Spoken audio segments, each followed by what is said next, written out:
ശരി, നമുക്ക് കണ്ണൂരിലേക്ക് പോകാം. കണ്ടക്കയിൽ തെരുവുനായ ബോധവൽക്കരണത്തിനിടെ നാടക കലാകാരന് നായയുടെ കടിയേറ്റു. കണ്ടക്കൈ പറമ്പ് സ്വദേശി പി രാധാകൃഷ്ണനാണ് കടിയേറ്റത്. കണ്ടക്കൈ പി കൃഷ്ണപിള്ള വായനശാലയിലായിരുന്നു ബോധവൽക്കരണ നാടകാവതരണം. ബിജീഷ് ഗോവിന്ദൻ വിശദാംശം നൽകും. ബിജീഷ്, നമ്മളൊരു പക്ഷേ കൗതുകത്തോടെയോ തമാശയോടെയോ കാണേണ്ട ഒരു സംഗതിയല്ല, കാരണം അദ്ദേഹത്തിന് കാര്യമായി കടിയേറ്റു എന്നാണ് നമ്മൾ മനസ്സിലാക്കുന്നത്. എന്താണ് ഉണ്ടായത്?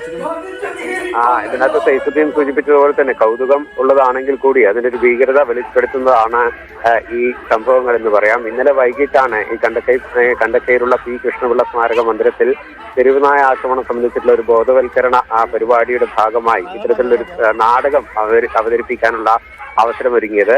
കണ്ടക്കയിൽ തന്നെയുള്ള കലാകാരനായിട്ടുള്ള രാധാകൃഷ്ണൻ ഈ നാടകം അവതരിപ്പിച്ച് തുടങ്ങി കുറച്ച് കഴിയുന്ന ഘട്ടത്തിലാണ് ഈ സ്റ്റേജിന്റെ പിറകിലുണ്ടായിരുന്ന നായ സ്റ്റേജിലെത്തുകയും രാധാകൃഷ്ണന് നേരെ ആക്രമണം നടത്തുകയും ചെയ്തത്. കാലിന്റെ പിറകു ഭാഗത്താണ് രാധാകൃഷ്ണന് കടിയേറ്റത്. പക്ഷേ കാണികളും ഈ സംഭവം അങ്ങനെ കാര്യമായി കണ്ടിരുന്നില്ല. കാരണം വലിയ തരത്തിലുള്ള ഒരു ആക്രമണം ഉണ്ടായി എന്നുള്ളത് കാണികൾക്ക് ബോധ്യപ്പെട്ടില്ല. ഏകദേശം 10 മിനിറ്റോളം ഈ സംഭവം നടന്ന ശേഷവും നാടകാവതരണം മുന്നോട്ട് പോയി.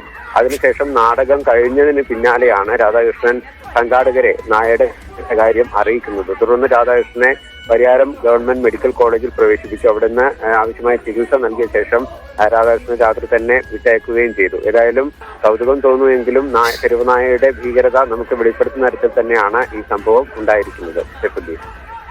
എന്തായാലും അദ്ദേഹത്തിന് വളരെ പെട്ടെന്ന് പരിക്കൊക്കെ ഭേദമാകട്ടെ എന്ന് വിചാരിക്കുകയാണ്. പക്ഷേ ഈ തനിക്കെതിരെയാണ് ഈ നാടകം എന്നുള്ളത് തെരുവുനായ തിരിച്ചറിഞ്ഞു എന്നുള്ളതാണ് സംശയം.